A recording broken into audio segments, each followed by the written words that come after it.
Bom dia, meus amados irmãos e irmãs em Cristo. Eu quero ler um texto, aliás, quero ler 3 porções da palavra, começando aqui por Efésios, capítulo 2, os versículos 4 a 6, que diz assim: Mas Deus, que é rico em misericórdia,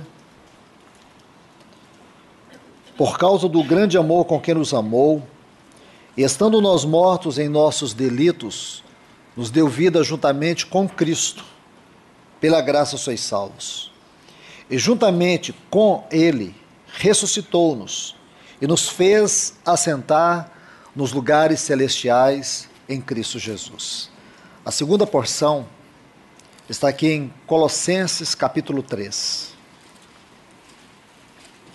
Versículos 1 a 4.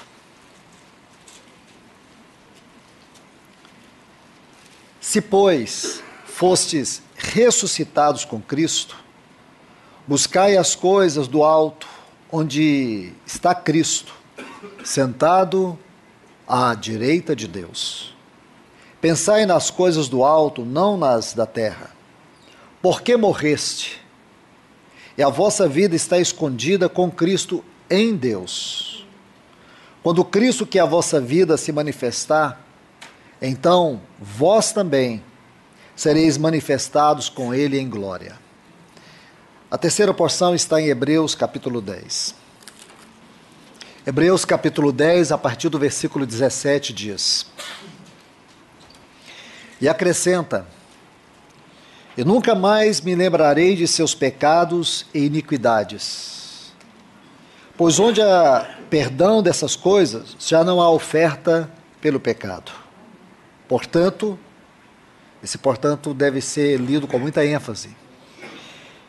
Portanto, irmãos, tendo inteira liberdade para entrar no lugar santíssimo pelo sangue de Cristo Jesus, pelo caminho novo e vivo que Ele nos abriu através do véu, ou seja, sua carne, tendo um grande sacerdote sobre a casa de Deus, aproximemo-nos com sincero coração, em plena certeza de fé, tendo os corações purificados da má consciência e os corpos lavados com água pura.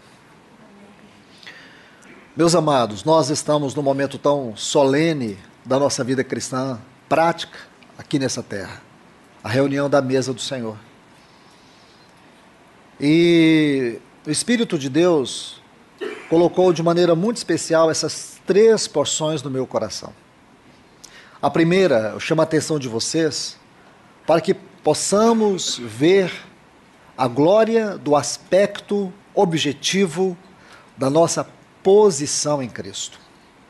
Geralmente, nós olhamos a nossa posição na salvação e a definimos com uma única palavra: perdoados. Amém por essa palavra. Graças a Deus nós fomos e estamos eternamente perdoados.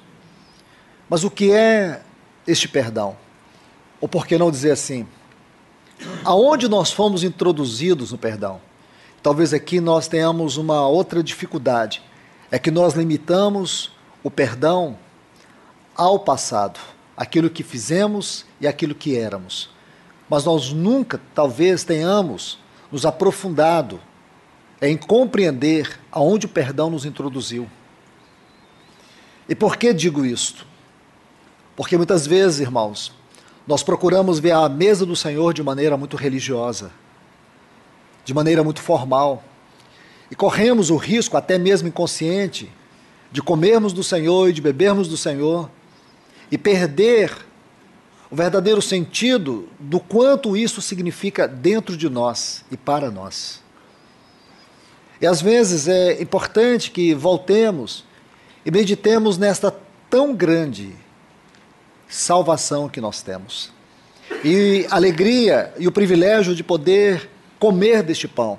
E o que tudo isso comunica, não em relação ao passado, a quem éramos, mas a quem somos e aonde estamos.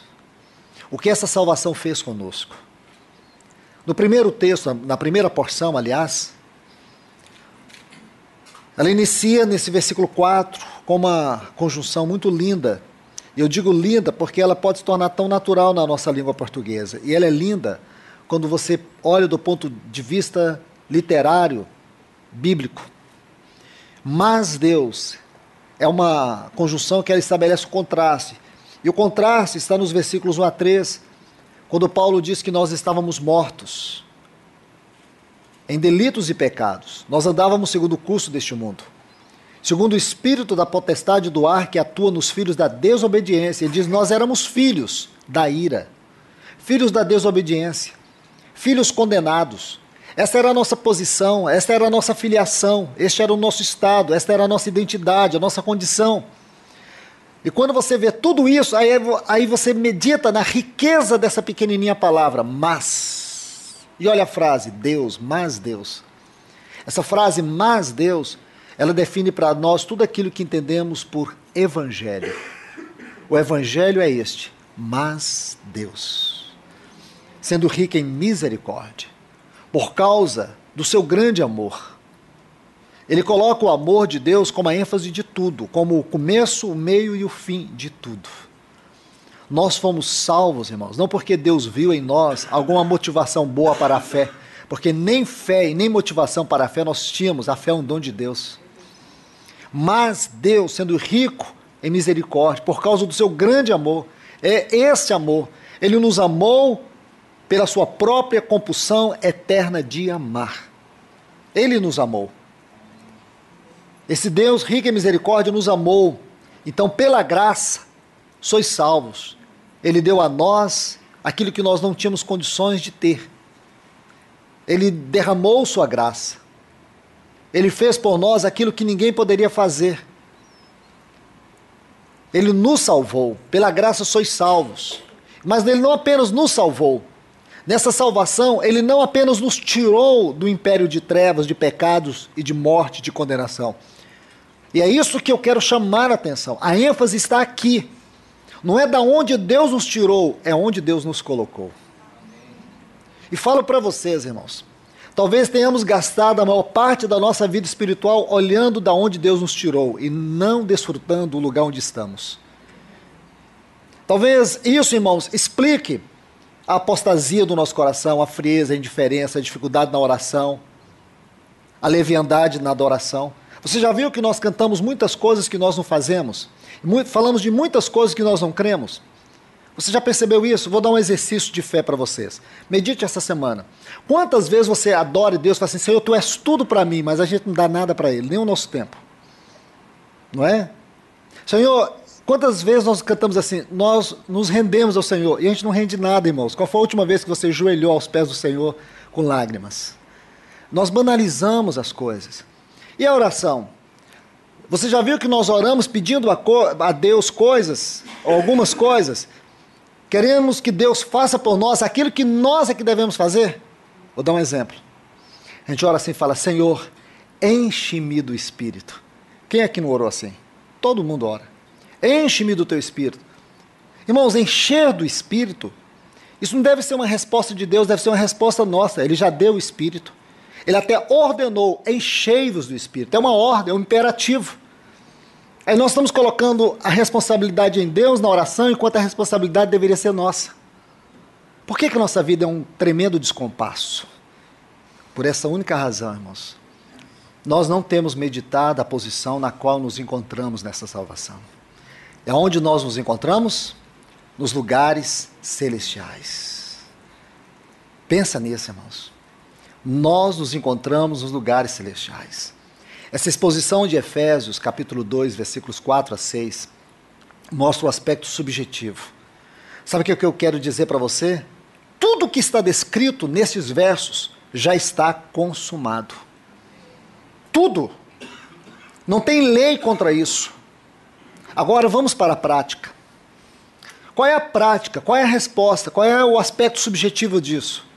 Colossenses capítulo 3. Olha como inicia Colossenses 3, porque você sabe, é importante que todos nós tenhamos isso em mente.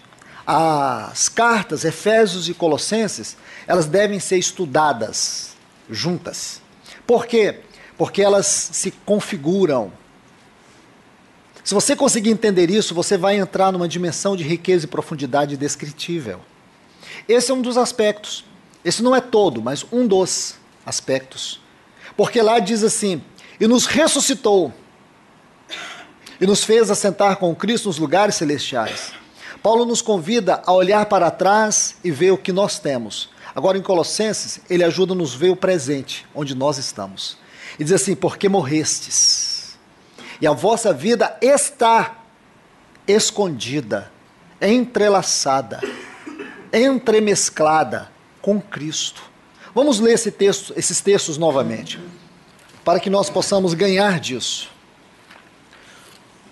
Diz assim: se pois fostes ressuscitados com Cristo, buscai as coisas do alto, onde está Cristo. Irmãos, nós temos que buscar as coisas aonde está Cristo. Eu pergunto, aonde está Cristo? Ele está à destra de Deus. O que nós somos convidados a buscar? Primeiro, porque já fomos ressuscitados. Nós já fomos ressuscitados. Nós já estamos nele. É pés na terra e o coração nos céus. Você tem esse privilégio. Irmãos, quantos de nós vivemos uma vida cristã medíocre? Quantos de nós vivemos uma vida cristã periférica, superficial, recheada de pecados, de vícios? Quantos de nós temos vivido uma vida cristã deprimida, ansiosa? Aqui está o melhor remédio que cura ansiedade, depressão. Esse texto aqui. Buscai as coisas lá do alto. Porque não tem o menor sentido, irmãos, comemos do pão, bebemos do cálice com a mentalidade terrena, tocarmos nesses elementos de maneira superficial. Paulo nos ensina de maneira dura em relação a isto. Comer e beber indignamente, lá em 1 Coríntios, capítulo 11, versículo 27. Comer indignamente, beber indignamente, não examinar a si mesmo. Examinar a si mesmo não é para ver se tem pecado não, irmãos. Porque qualquer um de nós que nos examinar, vamos achar falhas e pecados. Esse exame aqui não é o autoexame, a Bíblia condena isso. Nós precisamos nos olhar na luz do Senhor, na luz da obra e da pessoa de Cristo na nossa vida. Se nós verdadeiramente tocamos a realidade da pessoa e da obra do nosso Senhor, aquilo que Ele fez e aquilo que Ele é para nós nesta mesa. E como nós podemos fazer isso? A nossa mentalidade é terrena e não celestial. Buscai as coisas onde Cristo está. Você pode. Não há ninguém mais nesse universo que possa, a não ser aqueles que foram lavados e redimidos pelo sangue de Cristo Jesus. Então você vê que coisa linda. Ele diz: pensai, nossa mente, nossos afetos, mente, vontade e as emoções, o que sinto, o que penso e o que quero. Guarde isso, irmãos.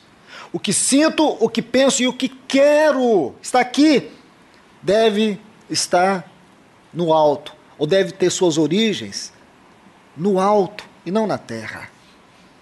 Porque quando o cristão inverte a polarização disso, ele cai nas garras do mundo, nas garras de Satanás. Sua vida passa a ser conjugada a partir das expectativas do mundo. O cristão passa a viver, seja em que esfera for, trabalho, casamento, seja em que esfera for, ele sempre vai fazer as coisas a partir da conjugação terrena e não a partir da conjugação celestial. Você precisa entender que as questões do passado estão resolvidas. O seu conflito não está em relação à obra de Cristo no passado. Os seus conflitos estão em relação à sua vida cristã presente. Não é o que Cristo fez, é o quanto Ele é hoje, agora na sua vida. E é aquilo que a sua vida responde em relação a Ele. Aí diz mais ainda: porque morrestes. Está lá em Efésios capítulo 2. Porque morrestes, e a vossa vida está escondida em Cristo. Tem um texto que contrapõe esse, parece até paradoxal, mas ele não é paradoxal. É Mateus 5,14, quando diz que você não pode esconder uma cidade iluminada. Você não pode. O sentido aqui de Colossenses é que a nossa vida está escondida em Cristo. Mas nós também não podemos esconder o testemunho desta vida em nós. Isso está em Mateus 5,14. Porque nossa vida está escondida nele, o reflexo da sua vida é visto na nossa vida. Não é uma vida, você tem uma vida cristã que ninguém sente, ninguém vê. Não, a nossa vida, porque ela está escondida em Cristo, ela brilha nesse mundo. Ela tem reflexo nesse mundo. Deixe-me terminar isso para que nós possamos refletir um pouco sobre Hebreus, que é o aspecto que vai voltar mais para a mesa.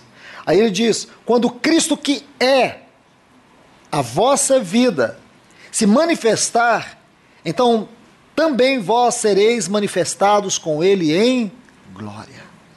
Lindo isto.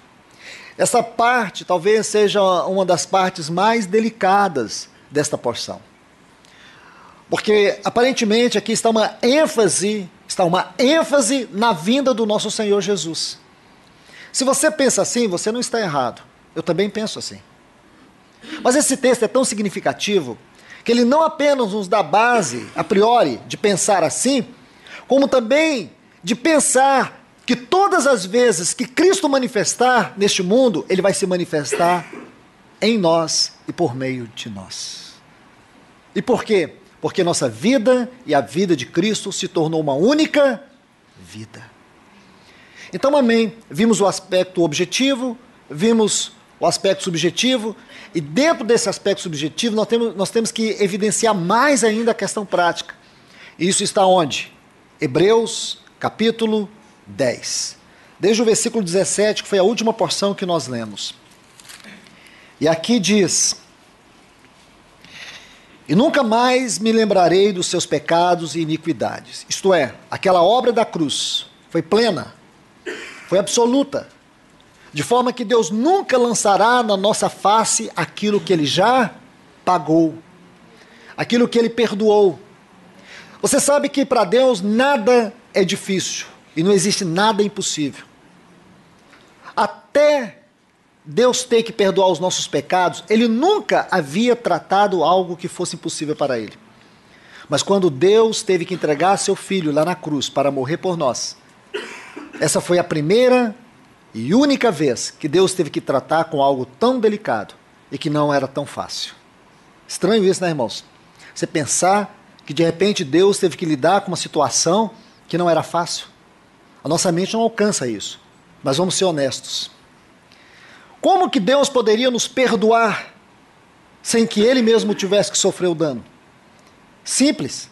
É igual Ele criou o mundo. Haja luz. Houve luz. Então Ele poderia dizer assim, haja perdão. E o que ocorreria? Todo mundo perdoado. Mas Deus não poderia fazer isso.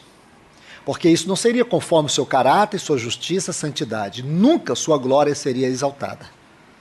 Como que Deus poderia perdoar o homem, irmãos? Então, nunca pense você que a cruz foi um teatro de Deus.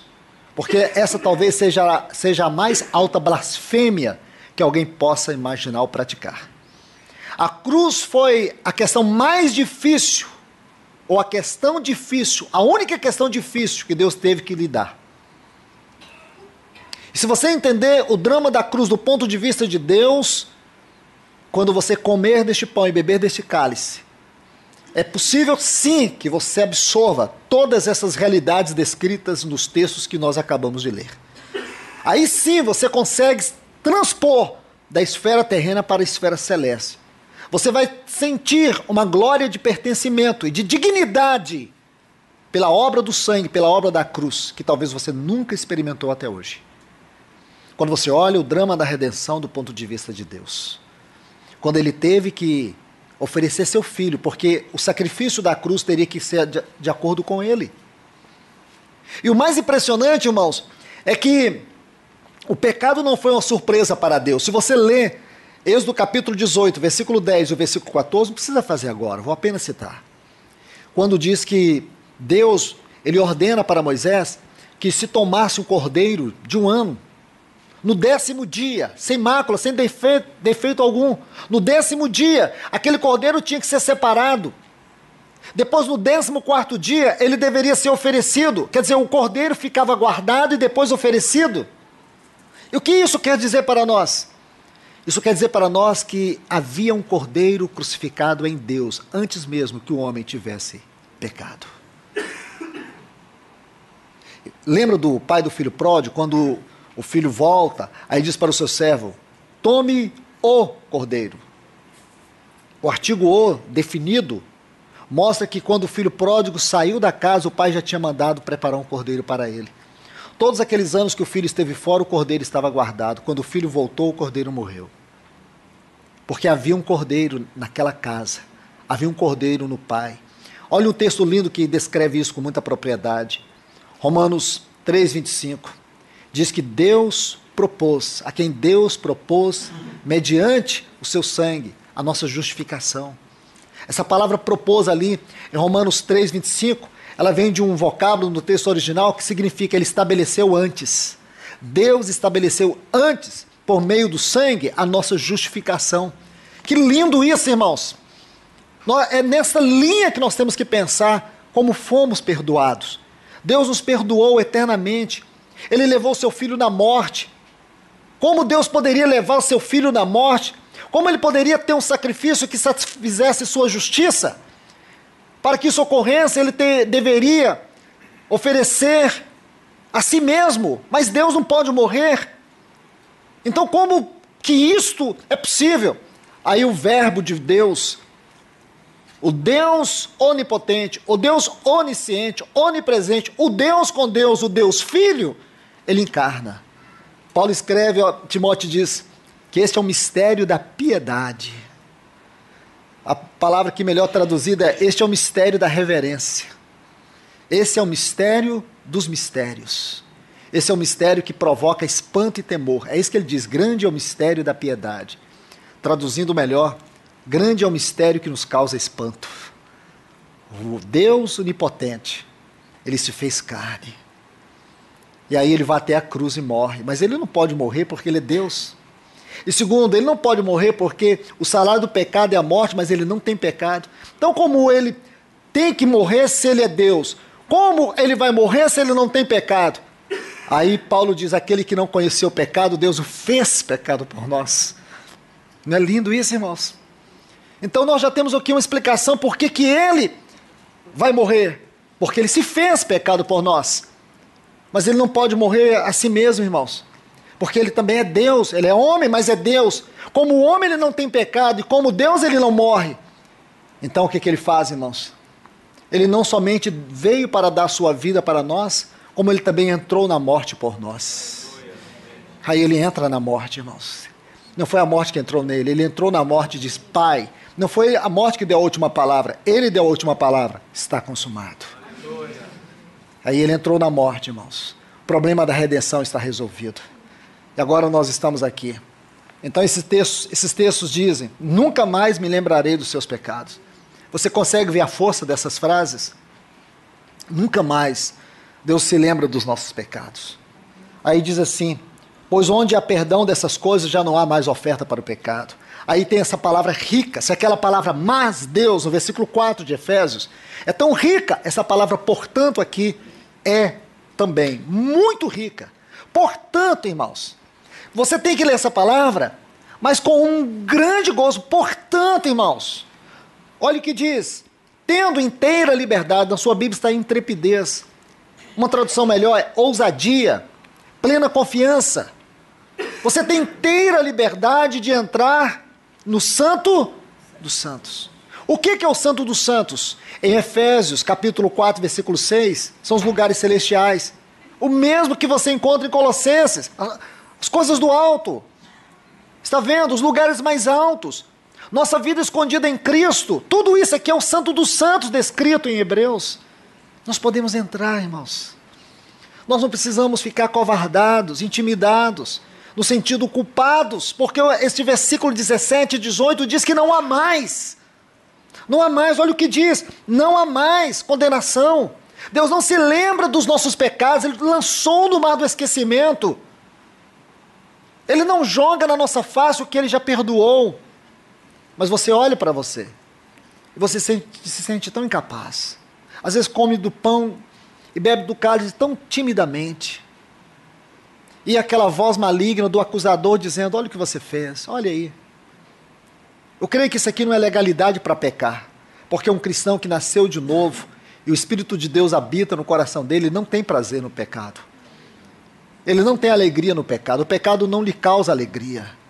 O mero prazer do pecado lhe traz uma profunda tristeza, um senso de perda. Então, meus irmãos, o que nós somos aqui ensinados nessa porção, na questão prática, é que nós temos que entrar. Nós podemos entrar. E aqui nós estamos diante de uma oportunidade que nós temos alegria para entrar. De saber que nós temos a liberdade de nos encontrar com Cristo nos mais altos céus, mesmo com os nossos pés na terra. Nós conseguimos penetrar onde ninguém jamais pôde penetrar, a não ser os lavados no sangue do Cordeiro. Nós podemos entrar, e entramos quando comemos, quando bebemos, quando cremos, porque isso é uma realidade presente. Não há nada que seja mais revigorante do que isso, irmãos. Não há nada que produza um senso de alegria e de adoração no nosso coração do que sentar juntos na comunhão dos santos e poder comer e beber do nosso Senhor, tendo essa grata certeza, irmãos, do lugar onde nós fomos colocados. Outrora, filhos da ira, agora filhos do seu amor. Outrora, vivíamos no império de trevas, agora a nossa vida é escondida em Cristo. Outrora, nós estávamos tímidos, acovardados, condenados. Agora não, irmãos, nós temos alegria, nós temos certeza, nós temos ousadia de poder entrar no Santo dos Santos. Apesar de nós, aquela obra foi tão grande, que quando eu chego diante de Deus, Deus não olha para os meus pecados, Deus olha para Cristo em mim, porque a nossa vida está unida juntamente com a vida de Cristo. Então, quando Deus olha para nós, Ele tem que ver Cristo. Que Deus nos abençoe. Amém. Senhor, nós te louvamos e te agradecemos. Obrigado pela tua doce, santa e rica palavra. Que essa palavra penetre nos nossos corações. E que teu Espírito possa tomá-la e nos conduzir aos teus pés, em adoração. Tomar esses elementos com certeza, com confiança, que estamos comendo do Senhor. Estamos bebendo do Senhor. E temos a liberdade de desfrutar este gozo eterno. Essa alegria que um dia desfrutaremos em plenitude, nós podemos sentir o antigozo delas aqui, Senhor. Então nós te pedimos, Senhor, que teu Espírito venha fazer uma grande obra nessa reunião nas nossas vidas, nos elevando na tua santa presença. É o que nós te pedimos em nome de Jesus. Amém.